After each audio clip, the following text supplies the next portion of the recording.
നമസ്കാരം. പരമശിവൻ ക്ഷിപ്രപ്രസാദിയും ക്ഷിപ്രകോപിയുമാകുന്നു.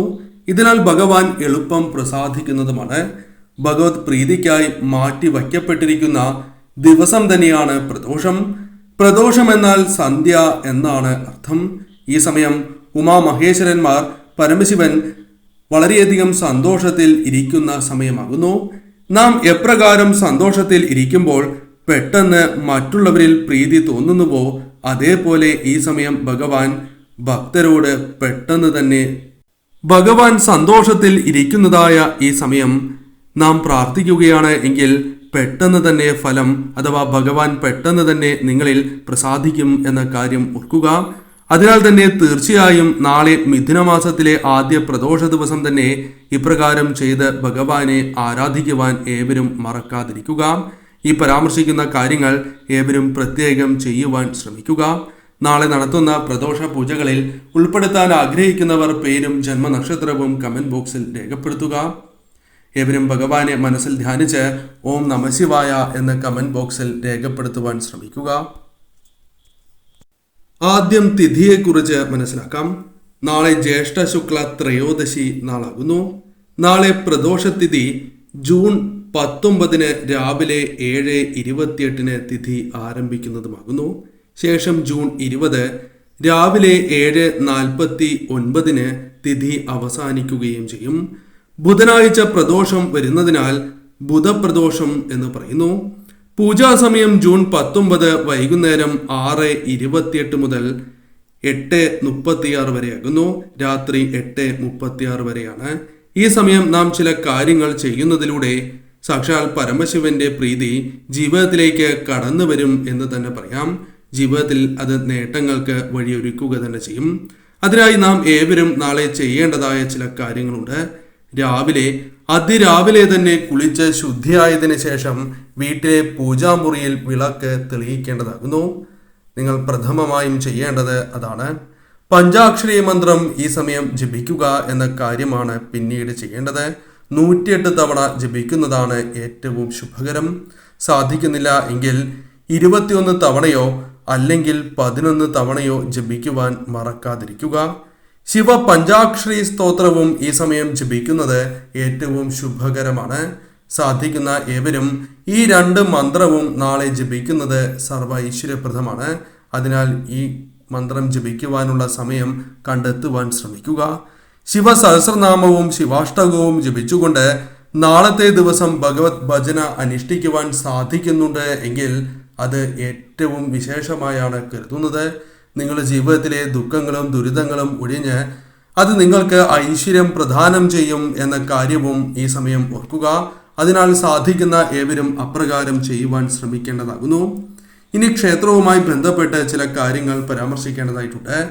നാളെ ശിവക്ഷേത്രത്തിൽ ദർശനം നടത്തുക എന്നത് വളരെ വിശേഷപ്പെട്ടതായ ഒരു കാര്യമാകുന്നു.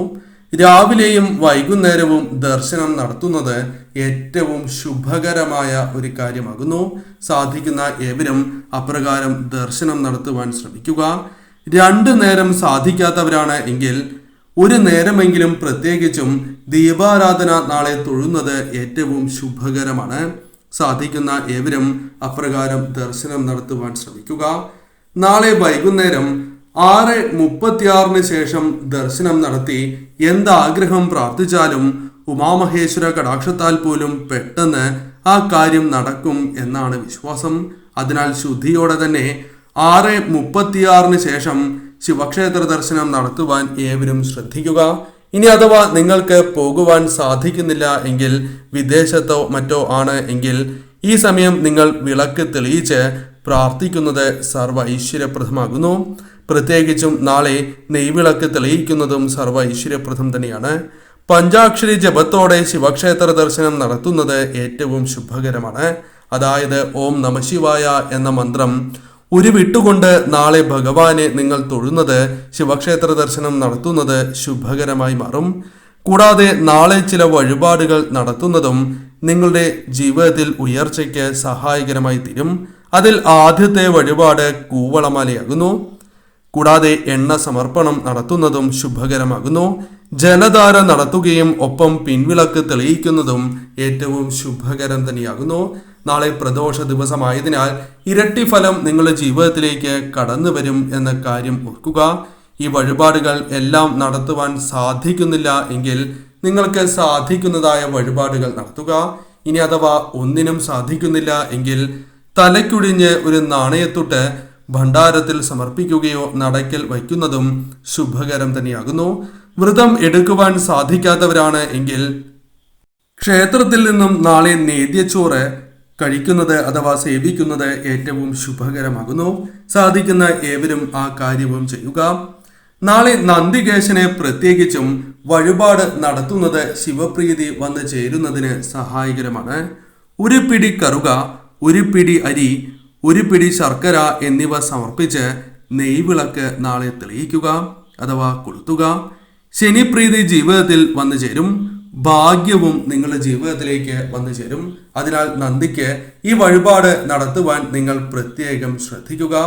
ഇനി വ്രതവുമായി ബന്ധപ്പെട്ടും ചില കാര്യങ്ങൾ പരാമർശിക്കേണ്ടതായിട്ടുണ്ട്. വ്രതം എടുക്കുന്നവരാണ് എങ്കിൽ ഒരിക്കൽ ഉപവാസം എടുക്കുന്നത് ശുഭകരമാണ്. വീട്ടിൽ വ്രതം എടുക്കാത്തവർ ലഹരി, മത്സ്യം, മാംസം എന്നിവ ഒഴിവാക്കണം. നാളത്തെ ദിവസം ഇത്തരം കാര്യങ്ങൾ ഒഴിവാക്കുന്നതാണ് ശുഭകരം എന്ന കാര്യവും ഓർക്കുക. നാളെ നിങ്ങൾ വ്രതം എടുക്കുന്നവരോ എടുക്കാത്തവരോ ആണ് എങ്കിൽ പോലും നിറവയർ ആഹാരം കഴിക്കാതിരിക്കുന്നതും ശുഭകരമാണ്. സാധിക്കുന്നവർ അപ്രകാരം ചെയ്യുവാൻ പ്രത്യേകം ശ്രദ്ധിക്കുക. വ്രതം അവസാനിക്കുന്നവരാണ് എങ്കിൽ പിറ്റേ ദിവസം രാവിലെ പടച്ചോറ് അല്ലെങ്കിൽ തുളസീജലം കഴിച്ചും വ്രതം അവസാനിപ്പിക്കാവുന്നതാണ്. അല്ലെങ്കിൽ കരിക്കിൻ ജലം അഥവാ കരിക്കിന്റെ വെള്ളം കുടിച്ചുകൊണ്ടും വ്രതം അവസാനിപ്പിക്കാം എന്ന കാര്യവും ഓർക്കുക. ഇനി നാളെ ഏതെല്ലാം സമയങ്ങളിൽ പഞ്ചാക്ഷരി മന്ത്രം ജപിക്കുന്നത് സവിശേഷമായ ഫലങ്ങൾ നൽകും എന്ന കാര്യവും ഓർക്കുക. എപ്പോഴും ബ്രാഹ്മമുഹൂർത്തത്തിന് വളരെയധികം പ്രാധാന്യമുണ്ട്. അതിനാൽ ബ്രാഹ്മമുഹൂർത്തത്തിൽ ഇപ്രകാരം ഭഗവാന്റെ പഞ്ചാക്ഷരി മന്ത്രം ജപിക്കുന്നത് സർവ്വ ഐശ്വര്യപ്രദം തന്നെയാകുന്നു. കൂടാതെ വെളുപ്പിന് 5:30 മുൻപും സൂര്യോദയത്തിന് മുൻപും ജപിക്കുന്നത് ശുഭകരമാണ്. പ്രത്യേകിച്ചും ഈ സമയങ്ങളിൽ ജപിക്കുന്നത് സർവ്വ ഐശ്വര്യപ്രദവും ഇരട്ടി ഫലദായകവുമാണ്. അതിനുശേഷവും ജപിക്കുന്നതിൽ തെറ്റില്ല. എന്നാൽ ഈ സമയം സവിശേഷമാണ് എന്ന കാര്യമാണ് ഉദ്ദേശിക്കുന്നത്. അതേപോലെ തന്നെ വൈകുന്നേരം സമയത്തിനും വളരെയധികം പ്രാധാന്യമുണ്ട്. 6:15 മുതൽ രാത്രി 8 മണി വരെയുള്ള സമയം, അതായത് വൈകുന്നേരം 6:15 മുതൽ രാത്രി 8 മണി വരെയുള്ള സമയങ്ങളിൽ നിങ്ങൾ 108 തവണ പഞ്ചാക്ഷരി മന്ത്രം ജപിക്കുന്നതിലൂടെ 108 ശിവാലയങ്ങളിൽ ദർശനം ലഭിച്ച അഥവാ ദർശനം നടത്തിയ സൗഭാഗ്യം നിങ്ങളുടെ ജീവിതത്തിലേക്ക് വന്നു ചേരും. തീർച്ചയായും നിങ്ങളുടെ ജീവിതത്തിൽ പരമശിവന്റെ കടാക്ഷം നാൾക്കുനാൾ വർദ്ധിക്കുന്നു എന്ന പ്രത്യേകതയും വന്നു ചേരും. കൂടാതെ നാളെ ബുധൻ ആയതിനാൽ ധനപരമായ കഷ്ടതകളും ദുരിതങ്ങളും ജീവിതത്തിൽ നിന്നും ഒഴിയുവാനും ഇപ്രകാരം ചെയ്യുന്നതിലൂടെ സഹായകരമാണ്. ഈ പരാമർശിച്ചിരിക്കുന്ന കാര്യങ്ങൾ ഏവർക്കും ചെയ്യുവാൻ സാധിക്കുന്നതാണ്. എന്നാൽ പ്രത്യേകിച്ചും ശ്രദ്ധിക്കേണ്ടത് ഈ പരാമർശിച്ചിരിക്കുന്നതായ സവിശേഷമായ സമയങ്ങളിൽ ക്ഷേത്രത്തിൽ ഇരുന്നു കൊണ്ട് ഭഗവാന്റെ പഞ്ചാക്ഷരി മന്ത്രം ജപിക്കുവാൻ സാധിക്കുന്നത് ഇരട്ടി ഫലദായകമാണ് എന്ന് കൂടി മനസ്സിലാക്കുക.